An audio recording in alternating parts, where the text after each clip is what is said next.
History happened everywhere. A random place, a random time, and a topic pulled from the hat. The challenge: find the fascinating, uncover the unexpected, and share the stories. You're listening to...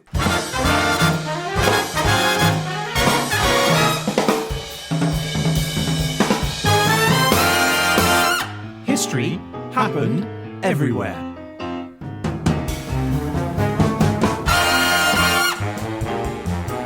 Hello and welcome to History Happened Everywhere. My name is Ryan Weir and I am here in the HHE studio with the tall glass of water that is Mr. Peter Goddard. Still or sparkling, Ryan? Well, you are my sparkling reservoir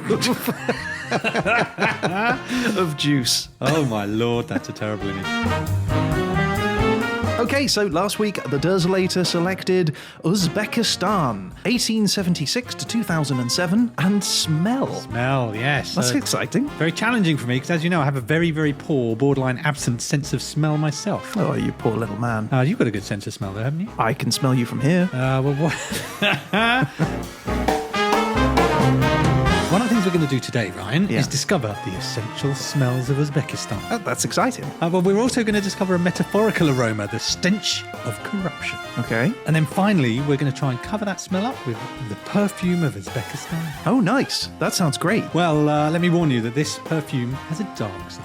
Well, I'm looking forward to it, Peter. I'm looking forward to it too. Should we crack on? Let's do it. All right.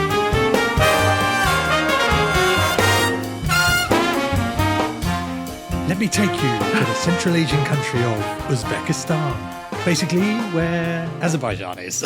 Really? So, if you'd just like to import last week's description of the area, that would be perfectly good. But in fact, the Republic of Uzbekistan is a doubly landlocked country in Central Asia. Do you remember what doubly landlocked meant? No. It is a country that is landlocked, so it's not attached to any oceans. Yeah. But all of the countries to which it also borders are also landlocked. Oh, okay. Yeah, I do remember now. There are two countries that are landlocked doubly in the world, and that is Uzbekistan and... Oh, I knew you were going to say that. Liechtenstein. Oh, okay. That was my episode. Yeah. A long time ago. Let's true. be reasonable here. It does have a navy, though, funnily enough. There is an Uzbek river force. They patrol 156 kilometres of river border, the border with Afghanistan. So I'm picturing a lot of money being spent on kayaks and pedlos. The pedalo force is one to be reckoned with. Super strong legs in the pedalo force. They go shallow as well. They'd be good for landing craft. Yeah.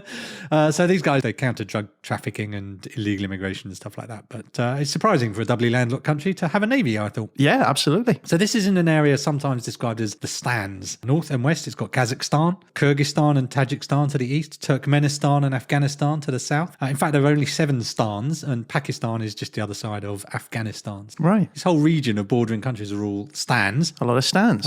Stan is Persian or Urdu for place of. So place of various things. Place of Uzbek. Right, okay. The place of the Uzbeki. And Uzbek is the language as well. The first language of Uzbekistan is Uzbek, unsurprisingly. Yeah. A lingua franca, a commonly used language, is also Russian because of its history with the Soviet Union. So a lot of people speak Russian. But there are other ethnic groups with their own languages as well. Tajik, which is also spoken, one would imagine, in Tajikistan. Okay.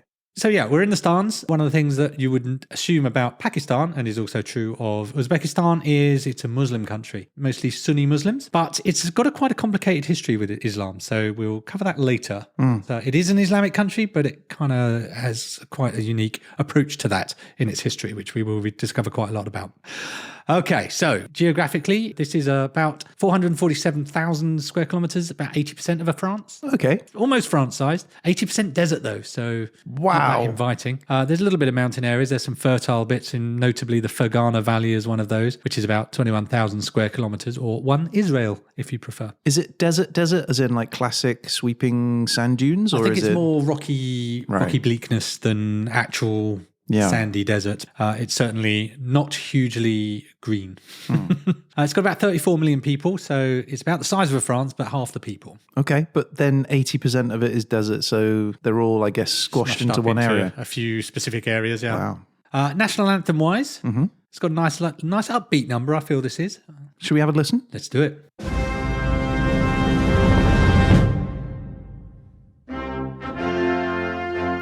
I love it. Right? This is Han Solo and Chewbacca walking down to receive their medals, isn't it?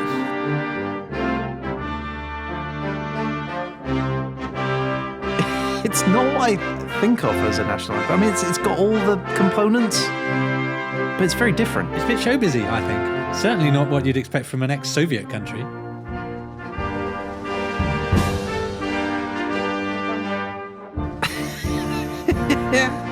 This is a montage scene where the hero is assembling his military gear for his attack on the villain's compound.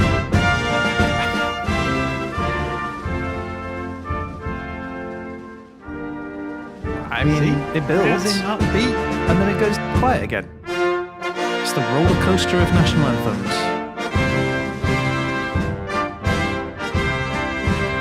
They lost the momentum. It's coming back. Finale.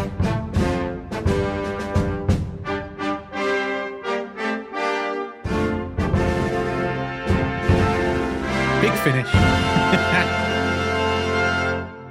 There it is. I like the end. That's good. Flag-wise, you're looking at 3 horizontal stripes. Okay. These are azure, white and green in their official terminology. Pale blue, white and light green. Nice. And the colours are separated by 2 thin red, new word of the day, fimbriations. Whoa. Red fimbriations. That means that the bands of colour are separated with a little red line. Okay. I would have called it a red line, but a fimbriation is the term. Have you seen that in a flag before? I haven't, actually. It's quite new. And it also has a crescent moon and 12 stars at the canton, which is the top left-hand corner. Basically, this pale blue, white and light green looks like a packet of mints. It's got minty feel to it. It's a minty fresh flag. Yeah, minty fresh flag. So economically, it used to be a Soviet country, and it's kind of trying to still be that. It's got a Soviet-style command economy, about which more later again. But basically, that means it's not really a free market. It's a lot of government-directed activity rather than people setting up businesses and making money for themselves. Okay. It's notable for being a big exporter of a few things. Cotton being one really notable one, because the cotton industry in Uzbekistan and the neighbouring countries, in fact, had a really tragic story. There's a sea nearby called the Aral Sea, and it began shrinking in the 1960s because the Soviet Union started irrigation project, basically diverting the river to irrigate all the fields for the production of cotton. Oh, okay. Problem is, it was done really badly. A lot of the water was wasted. About 75-80% of the water would just evaporate before it even got to the fields. Consequently, the rivers that were feeding the Aral Sea dried up pretty much. It became a trickle. From the 60s to 1997, it had declined. The sea itself, the sea had declined to 10% of its original size. It's a massive ecological disaster in the area caused by the attempt to grow cotton not very well. I'm kind of staggered by that. It's mind-blowing. I've Just seen 10% of the sea left. I've seen satellite images of this sea that then just Disappears just a bunch to a puddle. of sort of islands appear, and it just looks, it's remarkable. It's really tragic. Wow, okay. Are there any plans to sort of like rectify that, or have we just washed our hands of it? I don't know is the long and the short of it, but there are reasons why things might be changing, which we're going to talk about. Okay. But they also have gold. They have a place called Muruntau, which is one of the largest open pit gold mines in the world. Cool. If you like driving trucks down into the belly of the earth, that's a place for you. And it's the second largest producer of carrots after China and apricots after Turkey.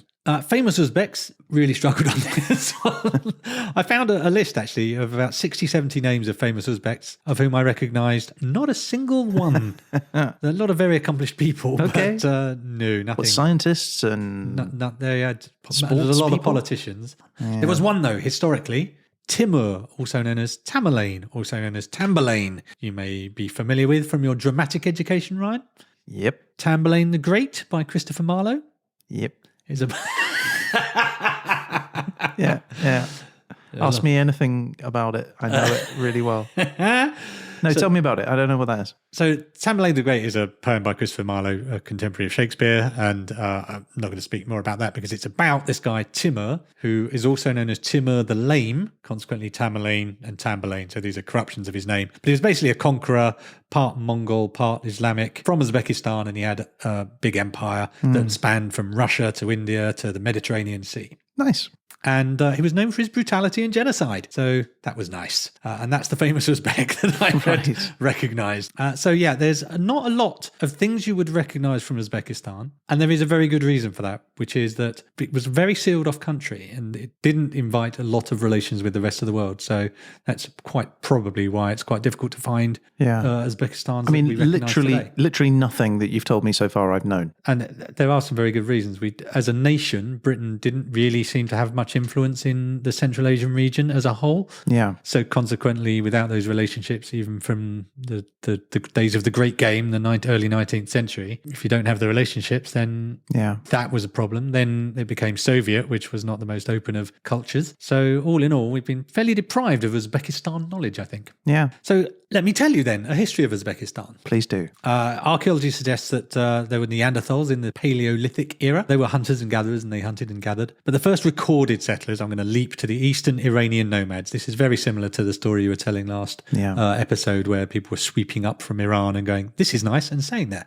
So the Scythians, 8th to the 6th centuries BC, the Iranian Achaemenid Empire, the Parthian Empire, the Sasanian Empire, the Muslim conquest. So essentially what I'm saying here is, listeners, go back, listen to the Azerbaijan episode, and then apply that here, and it's all fairly similar. It's not a hugely different part of the world. So those big empires that took over this area pretty much had Uzbekistan under the empire as well. We're still on the Silk Road. We talked about that last week.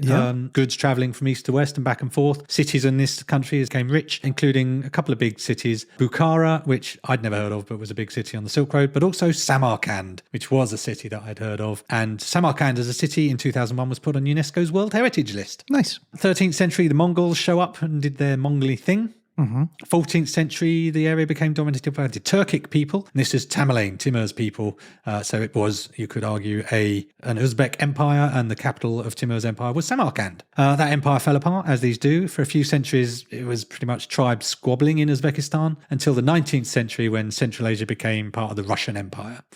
The city of Tashkent, which is the current capital of Uzbekistan, became the political center of Russian Turkestan, as it was. In 1924, the Uzbek Soviet Socialist Republic was created. So this is a nation within the Soviet Union, and it was created as an independent republic within the Soviet Union, independent in inverted commas, as with all things Soviet. 1991, the Soviet Union fell apart, as we know, and the Uzbek Republic declared its independence and became the Republic of Uzbekistan in 1991. So they were part of the Soviet Union, even in quotes, independently for, 70 years? Yes. That's a long time, isn't it? That's that's a few generations of people. Absolutely. And living under that. And the impact of that was really quite lingering even after the Soviet Union collapsed, because there was a man called Islam Karimov.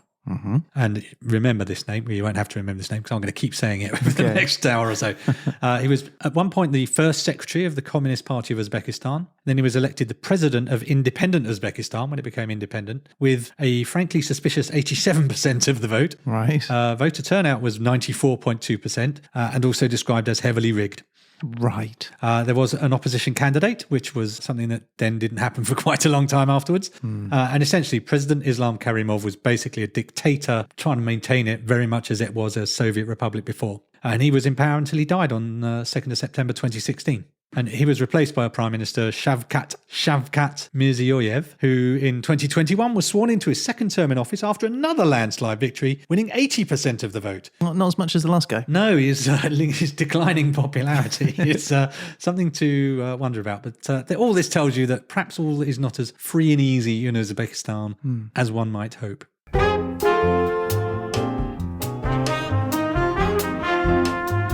So let's talk about smell, shall we?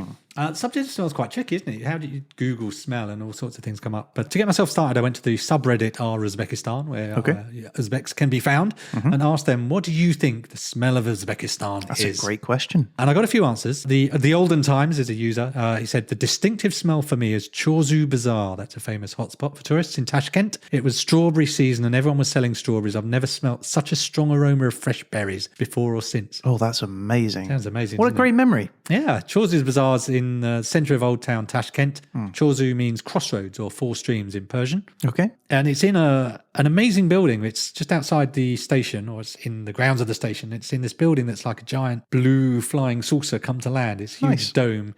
It's a beautiful building. And modern? It's not ancient. So yeah, modern in the sense of the last 50 years or so. I don't think it's this year, last year type. And I could go there and buy my fruit and veg. Absolutely. Very cool. I want a strawberry now. Yeah, I didn't bring you any strawberries, I'm afraid. I love a strawberry. The user KH Shakriyor tomatoes in spring and the smell of Tashkent in summer. Smell of buildings, roads, trees, grass. Because of the heat, you feel like your nose is burning. That's cool. I like that. You know that concretey, tarmacy smell of life you get in cities that every city kind of has its own smell, doesn't it? It does. And then very specifically from Marmaluk, the smell of burger and fries at Yildiz Burger. Yeah.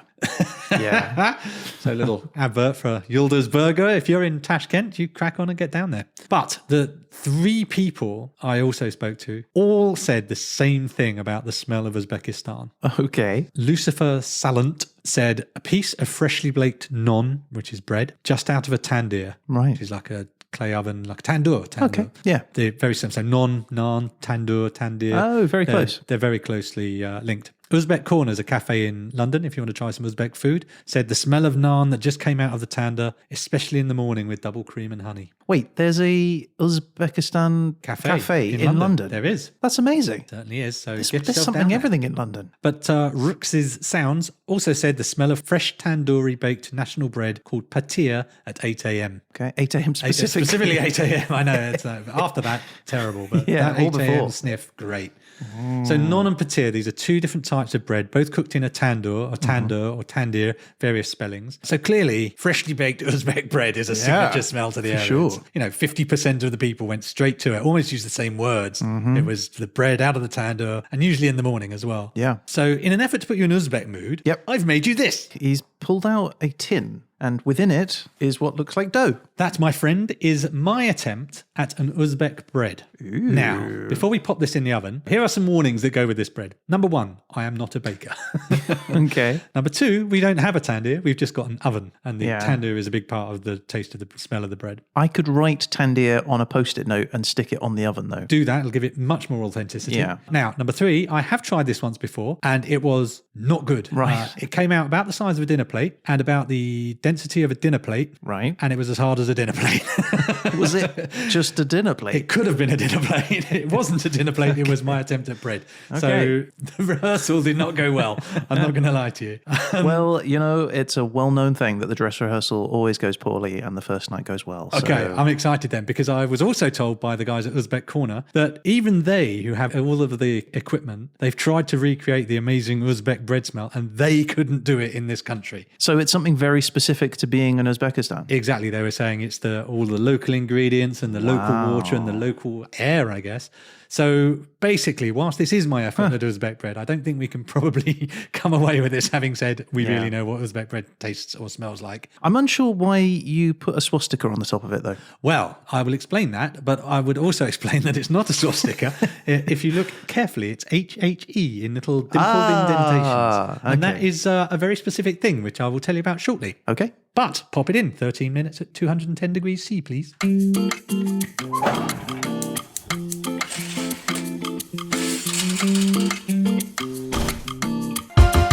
Now, obviously, we've noticed that this sounds like naan and tandoor sounds like tandoor, and we're not a million miles from Pakistan, India. So you can see how this tradition of bread has travelled in that whole region. But there's 2 types of bread, naan, which is your kind of everyday bread, and patia, which is a folded layered bread, which is slightly different. So this is a naan that we're attempting to recreate. Okay. I've seen different sources. One said there's over 30 types of naan in Uzbekistan, and the other said there's thousands. And there's none in this country. Hey!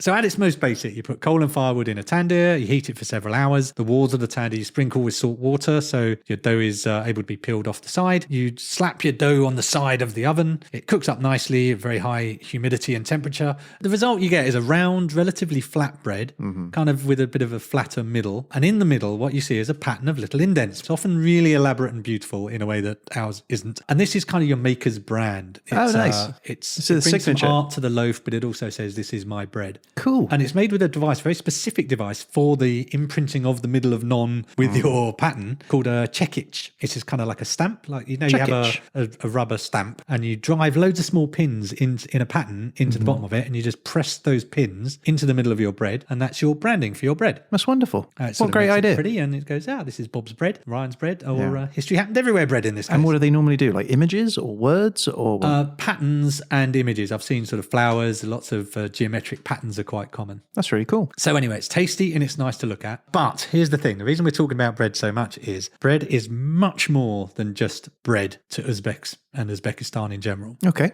They have a particular and profound reverence for bread in Uzbekistan. There's an Uzbek proverb, respect for none is respect for country. Right. There are a lot of rules and sacraments and behaviours around bread as well. So you don't just munch on bread freely. There was a lot of rules and regulations around bread. Tell me some. So at a meal, it's the first thing to be put on the table. Okay. Usually by the oldest person present. You do not put it upside down. Okay. So it's disrespectful. If you put it upside down, that is disrespecting the bread. You don't do that. Do you get bad luck or anything? Or is it Didn't just... say what the... I think people would just look at you and go, bad person. Yeah. At the start of the meal, you start with the bread. You don't... Okay, I'm okay with that. You don't cut the bread with a knife. This hurts the bread. You break it by hand.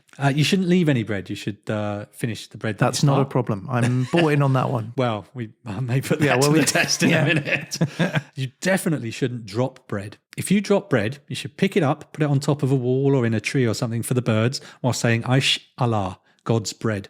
And if you don't do that, a passerby will do it for you. Really? Yeah. And then whoever does it, frequently other people will kind of thank them and bless them for respecting and caring for the bread. So who's dropping bread? I mean, nobody in Uzbekistan, but I can imagine a casual tourist running around going, oh, I can't eat this bit and chucking it on the ground and thereby exposing themselves. But you're not going to fall for that, are you, Ryan? How do you feed ducks if you can't throw bread on the ground? That's good. Well, they have to get up to the tree and eat it. Because one of the rules, I wasn't going to speak about this because it felt like you don't put bread on the floor, which seems pretty commonsensical to me. Yeah. But you're supposed to keep it in an elevated place as well. Okay, so keep your ducks up high. Yeah. Bring your duck to your bread. I think if we've learned anything, keep your ducks up high is the key takeaway. It's advice for living, I would say. It is. People swear oaths on bread.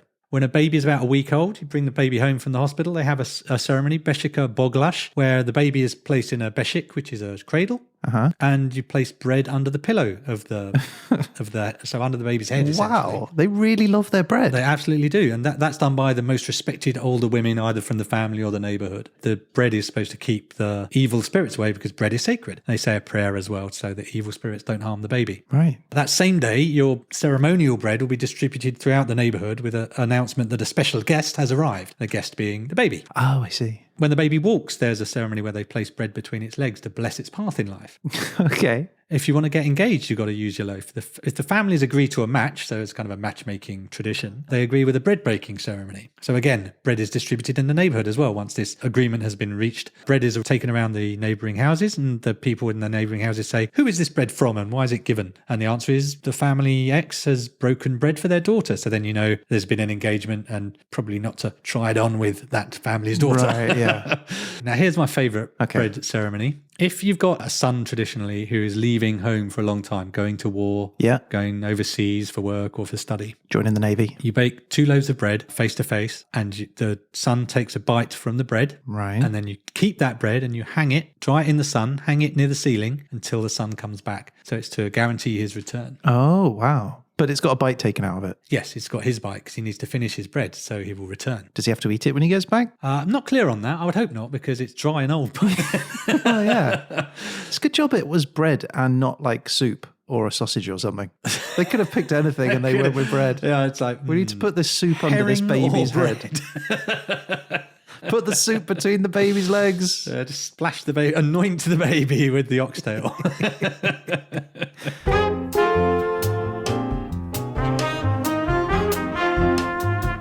So that's bread. Bread's really important, it's culturally important, and it's baking in your not a tandoor right now. I love it. I can't wait to try it. Another smell that came up was from a user called appositely Sea Waste. We talked about the smell of melons in autumn. Now, what shall I call my online identity? Sea Waste. Of all the words to choose from in all the world.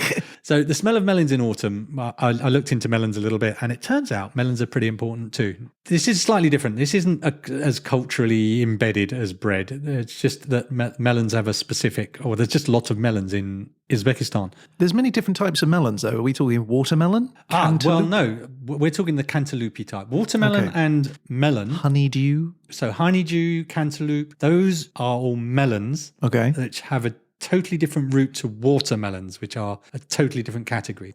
So a famous you're aware of Marco Polo, famous traveller, early traveller. Yep. There's a Moroccan version of Marco Polo, a guy called Ibn Battuta, who was famous for his travels and writing about them in much the same way as Marco Polo. Cool. He wrote a book called The Reeler, which is actually entitled A Gift to Those Who Contemplate the Wonders of Cities and the Marvels of Travelling. Snappy title.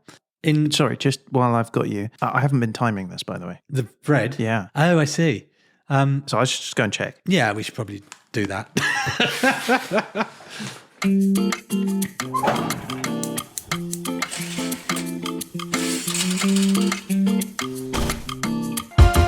It's not rising. That probably will be a problem then. Yeah. I expect this to go horribly wrong. Okay. Sorry about that. That's right.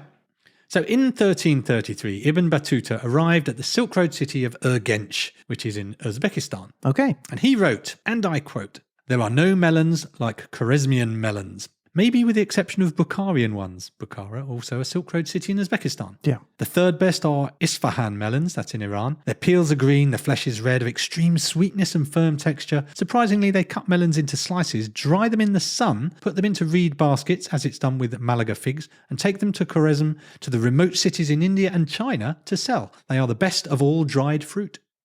Two things. This guy knows his melons. He knows his melons, doesn't he? He's shopped around and really done his research. He's which melons? And number two, it's amazing the guy was writing this down. What an insight into a world. It's like time travel. Yeah, exactly. And he was probably the authority by the time he's got back to Morocco. Yeah, for sure. Everyone's like, hey, it's the watermelon guy. No, the melon guy. The melon guy, It's the not melon the guy. watermelon guy. So melons have a long and proud history, clearly in Uzbekistan. And they keep coming up, actually. In 850, a guy called Ali ibn Sal al-Tabari wrote Paradise of Wisdom, and he mentions long, sweet melons. Mm-hmm. In 955, Muhammad Abu al-Kazim ibn Hawlkal describes a long melon that was ugly but of the highest sweetness. He also mentions that melons are cut up, dried and sent to numerous places in the world. So basically, Uzbekistan is kind of the world melon capital. Dried melon as well. Yeah, and they do it in a very specific and interesting way. In mid-15th century, Armenian merchants take melon seeds to Italy. They really catch on. Again, not watermelons, melons. But you have to beware the melon. Medieval physicians thought the cold and wetness of a melon, they believe in the humours and heat and dry having various effects on the body. So they thought this coldness and wetness would undermine your body's natural heat, upset its equilibrium, and would make you ill. In fact, in 1471, Pope Paul II's death was attributed to eating too many melons. What? He loved his melons. Yeah. But it's also believed that this notion of the coldness or the wetness of the melon having to be balanced by something, they balanced it in the good old days with ham around. So you may have come across ham on melon, Parma ham on melon That's a today. thing, yeah. That's one of the potential places that No idea way. came from. That's a Balancing traditional the cold thing. and wetness of the humours with a meaty dryness. And also it just tastes nice. Well, yeah, it doesn't hurt, does it? No. I love bit of melon. Have you well, brought me a melon? I did not bring you a melon that's a because shame. one of the many reasons you don't have many active smells, massively out of season. I spoke to the guys at the Uzbek cafe and they said, if you find any, can you tell us, please? Oh, really? So I was hoping to bring you Uzbek melon and I'm afraid I have entirely failed. Uzbek melons are gold dust. Absolutely. I was hoping to even get some of the dry stuff, but not really available. I couldn't get hold of them. Okay. In 1876, we're romping through melon history here, Captain Frederick Barnaby. He wrote a book called A Ride to Khiva, and he describes how, quote, melon traders would shovel up snow and ice during winter and store it in deep underground cellars. Then in summer, the most succulent melons were packed in ice, which they'd stored since the winter, placed into large lead containers, which were heaved onto camels to journey across the deserts to the banqueting tables of the Tsar of Russia, the Emperor of Peking, and the Mughal rulers of northern India. I mean, there's a lot to unpack there. It really is, isn't there? Okay, I do not think of that time period having frozen goods, haulage. Exactly. You've got That's exactly what that is. refrigerated van is now a camel with a lead case full of ice. That's incredible. Underground little cellars full of snow and ice. Just to preserve your melons in the summer. That's amazing. How cool is that? That's and great. also, those poor camels carrying lead boxes full of ice. I know, you'd hope they'd find a lighter weight alternative, but I guess the freezer box didn't really happen for quite some time. Yeah, that was a way off yet. But he also said, throughout the winter, melons are preserved according to an old method where they are put into straw or net bags and then hung from the ceiling of a special warehouse called a kaun khana, or melon house. Melon house. Get yourself a melon house, Ryan. I won't mind it. And Hey, interestingly- mate, should I check the oven? Have a little look, yes. Okey I'm doke. sure it's deliciously brown. All right, I'll check it now.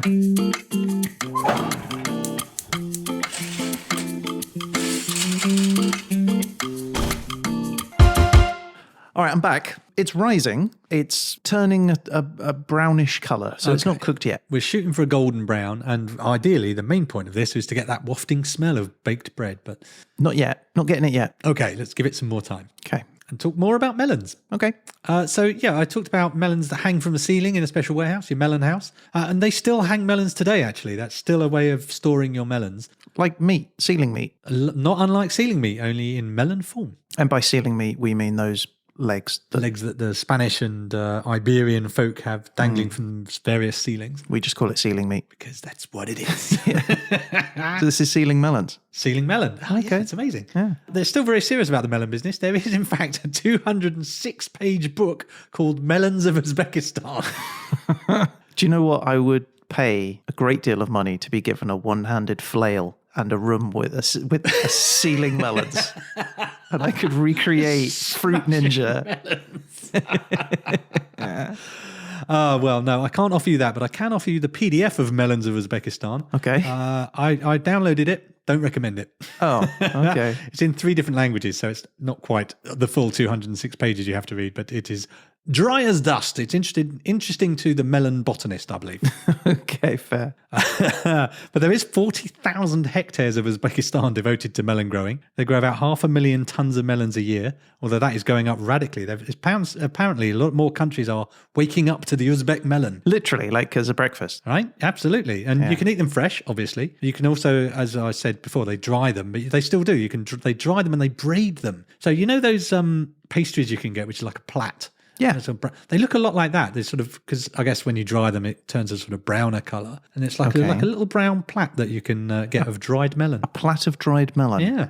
Okay. You can also buy dried melon strips, which are rolled up by hand with raisins put in as well. Oh, all right, nice. I really want melon right now. I'm so This sorry. is way too much melon talk. I was not expecting. You're listening to Melon Talk. Seeds and rinds. Episode 247 of 260. Next podcast in the bag. So there's clearly well over 100, 200 and some varieties. These include my favourite melon varietals, Old Lady Melon. Okay. This is because it's wrinkled on the outside but sweet on the inside. Oh, that's nice. There's Wolf's Head. Oh, that's good. Exciting. That's metal, Mirza, isn't it? which is also known as the Torpedo. I'm guessing that's the long, sweet one, potentially, that we were talking about earlier. Okay. One that comes up a lot, which is the pride of this one area, called Gurvak, the Gurvak melon, often described as the sweetest. And this only grows in one very small region of Uzbekistan called Khorezm. And again, I was like, I'll get Ryan a Gurvak melon. Yeah. Not only is it out of season, and it only grows in Khorezm, it also doesn't travel. So basically, you can't get it outside of Uzbekistan. Not even on the back of a camel in a In a lead lead-lined box. I guess box. if you specifically commissioned it, you probably could, but with the 2-week notice I had, I was unable to source the melon of any Uzbeki's So brand. we're just going to have to travel there and sample some of these I melons, mean, right? that's going to be the verdict next week. Us right. headed to Uzbekistan, coming back with lead line boxes full of melon from the world. This season on Silk Road Melon Haulers.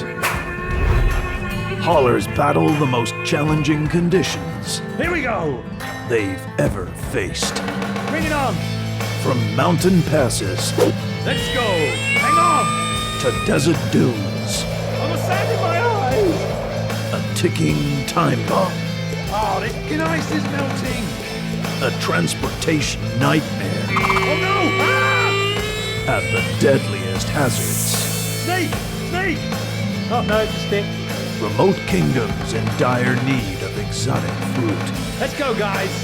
Mean it's up to the haulers Hup, hup, hup. to get the job done. Hey-oh!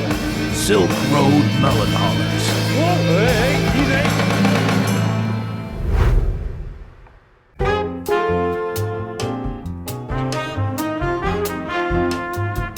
So that was the literal smells of Uzbekistan, the bread, the sacred bread with all the rites and ceremony that go with it, and the melons, which are clearly profoundly better in Uzbekistan than they are in my local shop. Yeah, for sure. So let's move on from a literal smell to a metaphorical smell. Oh, okay. A bad smell at that, my friend. The stench of corruption. So you doubtless recall from earlier, in 1924, the Uzbek Soviet Socialist Republic was created. That was an independent republic in the Soviet Union. Yep. 1938, in this nation, a man named Islam Karimov was born. I've heard that name. You have. His childhood isn't very well documented. It's believed his parents weren't particularly wealthy or very much around, because on 2 occasions he was put into an orphanage. Oh, 2 occasions. Yeah. Oh. He went to university in Central Asian Polytechnic Institute and studied mechanical engineering, and then he goes to work, and in a centrally planned Soviet economy, that also means joining the Communist Party. He's very successful. He rises the ranks of the Communist Party until 1989. He rises up to the leadership, the first secretary of the Communist Party of Uzbekistan. Okay. 1990, 1991, he's in the Central Committee and the Politburo. So he's in the Soviet Union's head group, the Politburo. So he's a serious He's doing well for Soviet himself. socialist, this guy. And in fact, he was so Soviet, you may remember, you may not be old enough, there was a failed coup attempt against Gorbachev, who was trying to open up the Soviet Union, and this group of generals and leaders didn't want him to. Well, Karimov was one of those, and the coup didn't work. And in 1991, the Soviet Union fell apart and Uzbekistan claimed its independence. So you would think that would be bad news for Karimov, who Definitely. fought against Gorbachev in Yeah. an attempt to keep the Soviet Union going. No, not so. In fact, he was the one who declared independence after the Soviet Union fell apart, and he becomes the president of the new republic. So why does he do that then? He is a survivor. Well, he's fundamentally, he wants to stay in charge, and Right. he sees the way things are going. So Yeah, he go with the thinks, flow. I will stay in control by declaring independence. As Wikipedia says, Uzbekistan under Karimov government was classified as a hard authoritarian state.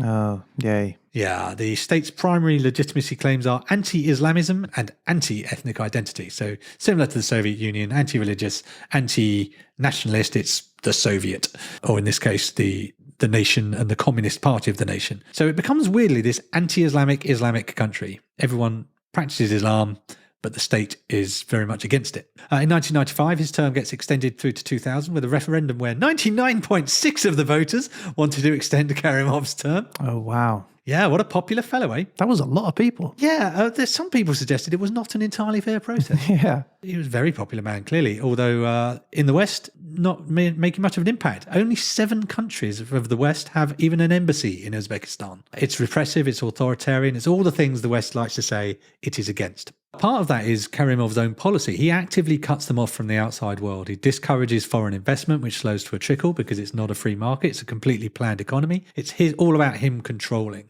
Very little news and information is coming out of the country. So it's nobody really knows what's going on there, is the truth of it. Right. The businesses that are there really struggle, and everything is dominated by not just the state, but Karimov and his cronies themselves. We've seen that before, haven't we, in other communist We have. states? So this is the kind of thing we frown upon, supposedly, in the Free West. Yeah. Except on the 11th of September 2001, the Twin Towers get attacked. America declares its war on terror. Another war on an abstract noun. So suddenly, this terrible authoritarian repressive regime, which doesn't have free markets and clamps down on its population, is actually an anti-Islamic nation not very far from Afghanistan. So now the United States starts looking very interestedly at Karimov and Uzbekistan. They suddenly realise that Karimov is a great guy. He's got nothing but the best interests of freedom at heart. He's trying his best to open up the country, and he's now a key ally in the war on terror. And not only a key ally, but of course an Islamic key ally, so a kind of totem of, this isn't just a war against Islam at all. So suddenly, Karimov is a great guy, and America really wants to pal up to them. In fact, they open an airbase in a place called Karshi Kanabad in Uzbekistan. So the freedom-loving Karimov is meanwhile not just authoritarian, but also corrupt. He closes down all of the bazaars in the country, leaving the supermarkets as the only source of groceries, which are A, more expensive, and B, owned by one of his ministers. Okay. So now people are forced to this much more expensive place. I don't know why they voted for him. Well, I know, right? These guys. So the smells of the bazaar are replaced by the stink of corrupt money. I'm going to check the oven. Okay.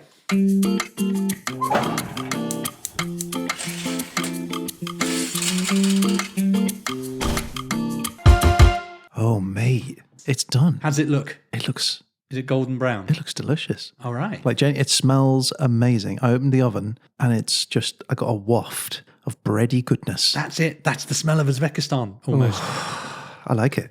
All right. I want to live in Uzbekistan. Let that cool off a bit and we'll have a nibble at the end of this segment. Oh. Right. So where were we? Yes, the freedom-loving Karimov shutting down everything to help his buddies make their money, which is essentially the theme of the place. He wants to control everything. All of the industry happens to be running through him and his friends. So obviously shutting things down and basically controlling everything doesn't really help the economy grow. So the economy contracts, although while we're talking about corruption, the IMF, the International Monetary Fund. Who are they? They lend money to countries. It's a global organization that lends money to countries, more or less. So crude generalization, allegedly influenced by the American influence, happily reports a 3% annual growth figure for the country during this period. Meanwhile, the World Bank, another global organization which monitors global and national economies, mentions in the same period that the gross domestic product for Uzbekistan drops by $3.2 billion.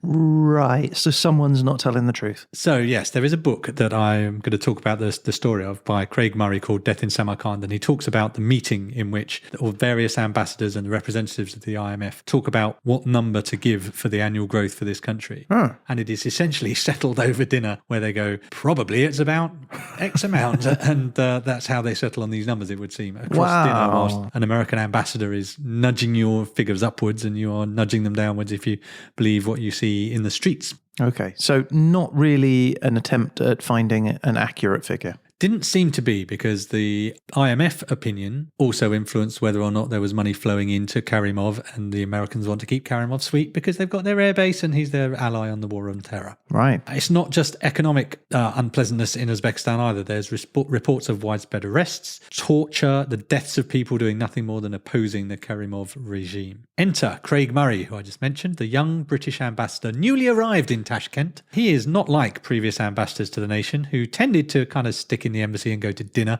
That seemed to be largely their job. He wanted to get out and about into the sights and smells of the real Uzbekistan and really make a difference. This guy's a guy on a mission. Okay. He does not like what he finds at all. And what year is this? This is Twin Towers Right. time. Okay. Yeah. So around 2000. So yes, young Craig Murray, one of the youngest ambassadors, I think he was 44 when he became an ambassador. He arrives in Tashkent and he gets out and about. He gets in his car, which on its own kind of shocks all the staff. Yeah. What are you doing? He's like, I'm going out to see people and understand what's happening. They're like, oh, the other guys never did that. And yes, he doesn't like what he finds at all. All of the claims that the Americans and the British and the West in general is making about Uzbekistan making progress on freedoms and democracy, he sees for himself it is still a murderous, repressive regime. And he writes a telegram home to the UK in the ambassador's telegram, so sort of private mailbox, if you will. A summary of this telegram, which was fairly incendiary, says, the US plays down human rights situation in Uzbekistan. A dangerous policy, increasing repression, combined with poverty, will promote Islamic terrorism. Support to Karimov regime, a bankrupt and cynical policy. Wow. That is what is known as a career-limiting move. Yes, in fact, he shows it to his colleague in the embassy who says, that's a very long resignation letter. But this is just an internal memo and he's not done. He then goes to make a public speech in which he says, quote, Uzbekistan is not a functioning democracy, nor does it appear to be moving in the direction of democracy. Now, this is true, but it's the opposite of what the Americans have been saying, and it has never been said aloud in Uzbekistan. Right. So two things happen. The Foreign Office at home in the UK are very unhappy. Mm-hmm. The Americans are very unhappy. The other ambassadors and the Uzbek people love it. They've never heard someone say this guy is corrupt. They're blown away because there's a real lid on this country and you don't say things like that about Karimov. So the smell gets worse. As this guy Craig Murray travels the country and covers more and more repression and corruption, he discovers factories where aid has been used to buy equipment that was supposed to be new equipment, but it's just beating up old secondhand stuff, and the difference has obviously gone somewhere. He discovers one winery that doesn't even exist at all. It's been funded and it's just not there. It's simply not there. Wow. And what was happening was that I forget which organisation it was, lent the money, but an international organisation lent the money. The Uzbek bank took the money and it repays the interest on this loan. Yeah. But it's just paying interest from the taxes of the Uzbek people. They never made the winery. They never, the money gets squirreled away in someone's presumably Swiss bank account. And essentially the it's a means of fleecing the taxpayers of Uzbekistan rather than, in this case, the people who give the money because they get the interest paid. That's outrageous. Shocking, really shocking stuff. But worse than that is how they treat the people. There's reports of people being tortured and killed, including people who they have photos of. Craig Murray sends the photos back for examination and he appears to be boiled alive. Wait, whoa, what? Yes, this is hardly the moves towards freedom and democracy that we're hearing about Karimov. Clearly, it's not like that at all. It's boiled alive. Boiled alive. Oh, my God. Ambassador. Yes? May I have a moment of your time? Yes, of course. The minister understands that you have been making speeches in Uzbekistan, and he's asked me to express his full support for everything you're doing 100%. He does? Oh, yes, absolutely. Well, all right. However, he was wondering if you might like to make some tiny tweaks to some of the wording in your next speech. Such as? Well, and this is just a suggestion, okay? Instead of calling Mr. Karimov a brutal, oppressive dictator, he thought you might like to consider law and order enthusiast. Well, no, I mean, obviously not that, but old school management style or rough and tumble politician, something like that. Oh, I see. Anything else? Well, yes, the minister thought that instead of arrest and torture to suppress opposition, he thought, and feel free to make this your own, runs a robust election campaign. But he doesn't. He is a brutal dictator who tortures people. Oh, God, yeah, absolutely. But in a very real sense, isn't it more damning to imply than say? I mean, anyone could just say it. It takes an ambassador to imply it. I see. Well, in that case, as ambassador, I would say to the minister that I heartily recommend that he take a journey and become affectionately intimate with himself in a very real sense. By which you are implying? That he can himself. I'll pass it on.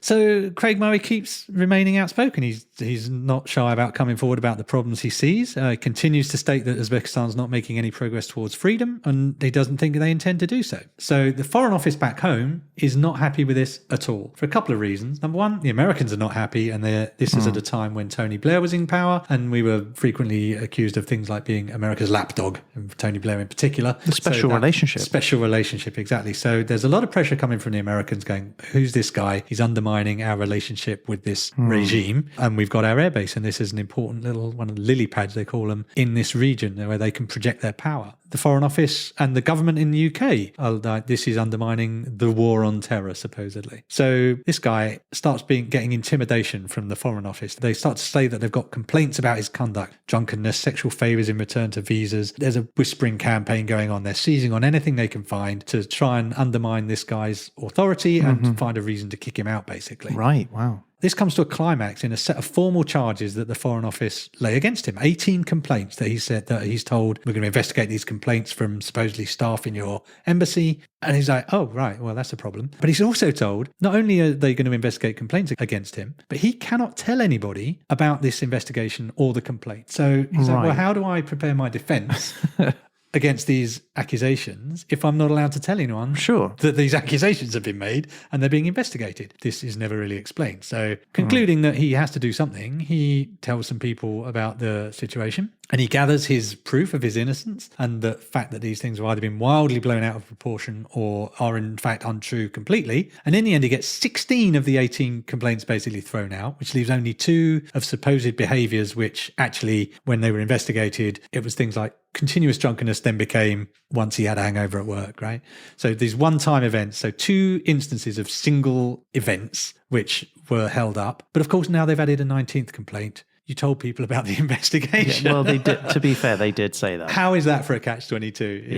If you defend yourself successfully, that automatically triggers a new accusation of which you are clearly guilty and you have no defense. Yeah. So what happens? So he gets a formal warning, which is not enough to get rid of him, and he's determined not to jump. He digs his heels in. He's not going to change his way, but he's under super pressure. He ends up actually for a while in a psychiatric hospital because he has essentially a breakdown, but he recovers from that. He gets back to Tashkent. They try and stop him going back on medical grounds. They delay his medical approval. It's just in this war essentially with the Foreign Office to stay in Tashkent and stay saying the things he wants to say, because he's been very widely recognized within Uzbekistan opposition movement and the people of Uzbekistan, and informally various other ambassadors all saying, you're doing something that nobody's really done. You're exposing this regime as being a terrible thing, and you're the only one doing it. So he's determined to keep doing it. So he manages to get back to Tashkent and his role as the ambassador. And just to show how messed up this relationship he has he's kind of fatally undermined at this point, because an ambassador who is at war with his own government is not much of an ambassador at all. But, he's still trying to do what he can, and he still has a degree of independence as an ambassador. Right. So he gets back.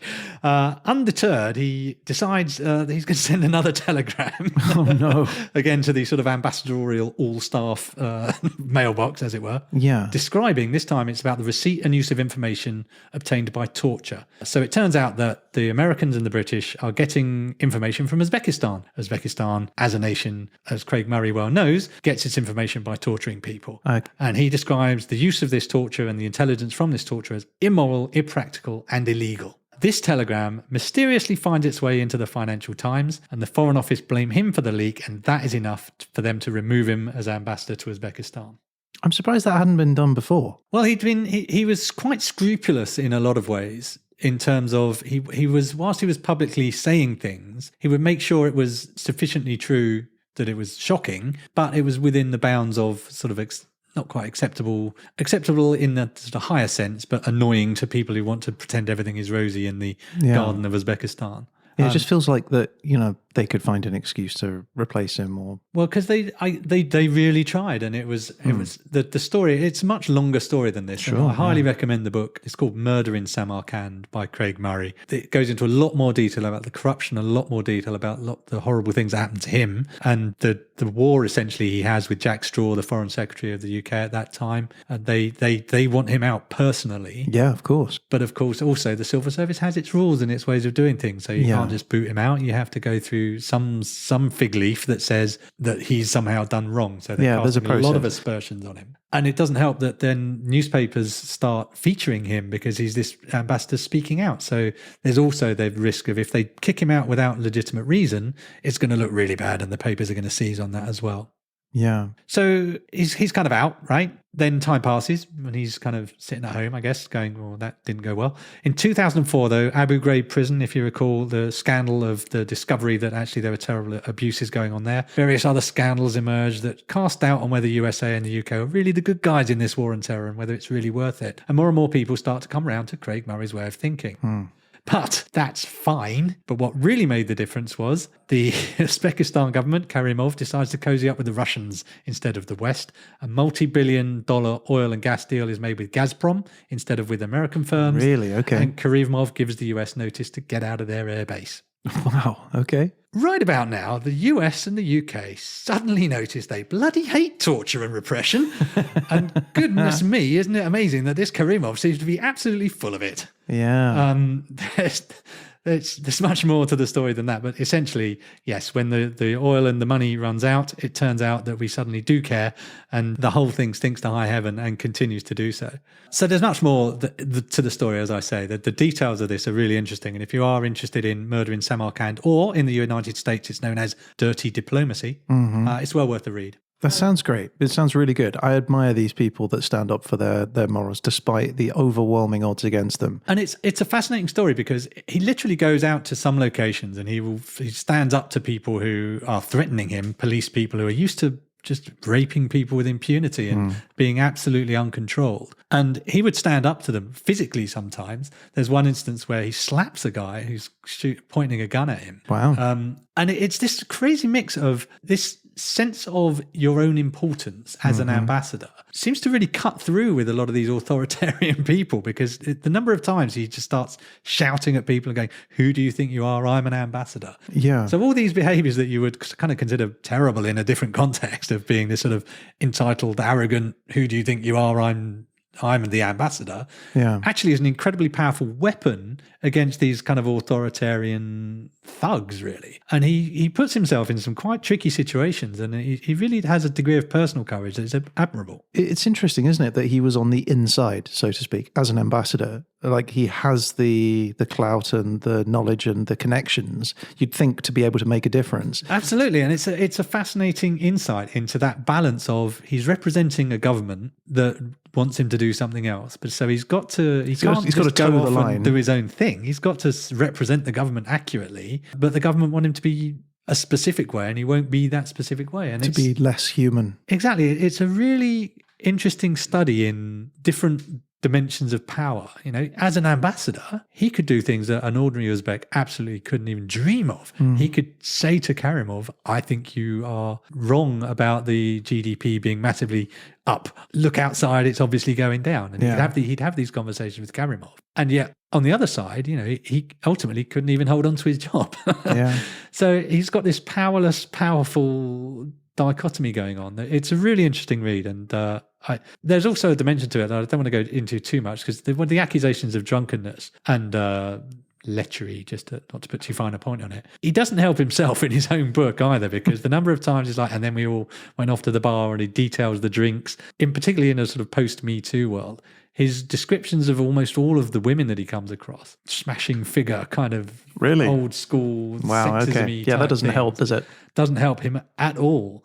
So you can see how he kind of got himself in trouble to some extent as well, because his relationships with the people around him seem to be old school, to say the least. Yeah, I understand.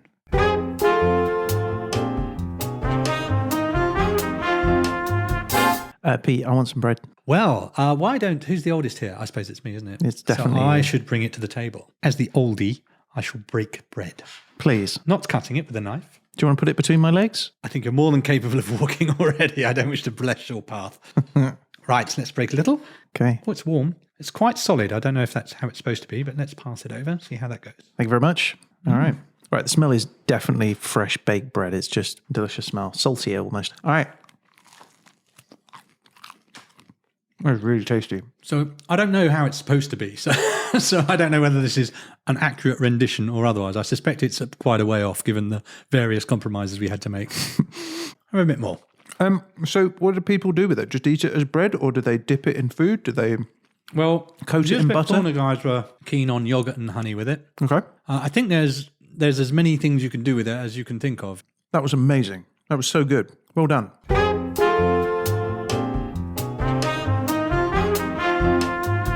So that was the metaphorical stench of corruption, not just in Uzbekistan, but in the US and UK. The powers who are happy to overlook torture, and the equally metaphorical breath of fresh air in the form of Craig Murray, ambassador who refused to turn his nose up at the truth. You've been working on that this week, haven't you? Yes, I have. But from my perspective, I love that. And that's mainly because you brought food and I ate it and I loved it. Yes, I fed you. That's always the secret of success with Ryan. It doesn't work huge success on Dersley. I'll have to cook him a fresh one maybe for next week to try and bribe him up. That sounds great. I'll send him the dough and make him put it in the oven. He'd love that. A huge success. Well done, Petey Doo. Thank you, sir. I thought Uzbekistan was a fascinating country. I really enjoyed researching this one. Yeah, it has this underlying darkness to it, though, doesn't it? This is from what you've been telling me. It was a shame. You feel like this is a place that could really blossom at some point, and I hope it does. Yeah, me too. Blossom! Uzbeks. Now. Well, you know what it means. The Dersolator. It's the Dersolator. It's time to wheel it out. So I'm just going to prime the pumps. Insert ylang ylang in the slot. Might have to deodorize it for next week. Okay. Are you ready, Ryan? I'm always ready for this. I love it. Oh, this is a good one. Hit me. Your country is Benin. All right. Okay, cool. Give me a time. Your time is 1850 to 1900 CE. All right, sounds good. That sounds like a doable time period. There will be something written down. You're banking on that, aren't you? All right, so this is where it gets fun. Give me the topic. Are you ready for the topic? I mean, never. But Should we do the topic later? No, let's do the topic now. You really want to do the topic now? Well, I mean, yeah, I'm keen to. Why are you? The topic is yeah. Procrastination. Oh, nice. See what I did there? I did. You were procrastinating. So let me get this right. It's procrastination in Benin during 1850 to 1900. It certainly is. I'm on it. That's fine. I'm Nailed excited. it. I am excited.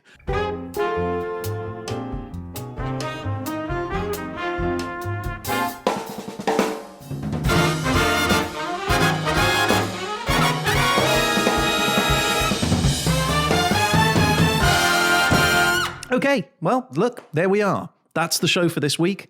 There's very little else to say, except thanks for listening. If you'd like to get in touch about any of the things that Pete's talked about on this episode, or just to say hello, you can totally do that. You can reach us on social media through our website at hhepodcast.com or by email at peteandryan@hhepodcast.com. We'd love to hear from you, even if it is just to say hello. And you never know, you might end up featured on a future show. That's right. And one way to definitely feature on a future episode is to rate and review the show on Apple Podcasts. Your recommendation can really help us to bring the show to new listeners. If you're on social media, if you're on the Instagrams, TikToks, Facebooks, or Twitters, you can find us. We are at HHE Podcast. If you subscribe, we do a little video every twice a week, more or less. It's a 1-minute video, and I think you'll enjoy it very much. And you'll get an alert if you subscribe. We're going to be back again soon with Lord Dersley and the verdict. But Nervous. you should be. But in the meantime, if you can't get enough of the show, check out our back catalogue of episodes, which you can find in your podcast app, on YouTube, or on our website, hhepodcast.com. All right, so that's it. A huge thank you to Peter. Thank you to you, Ryan. I guess all that's left to say is... You've been listening to...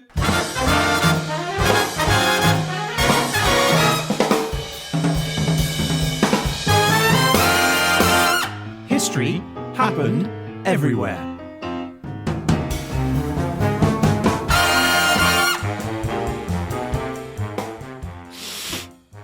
You smell that? No. What about this? No. This? Nope. Okay, all right. What about this? No. All right. This? Nope. What about that? Oh, yeah. What, really? No.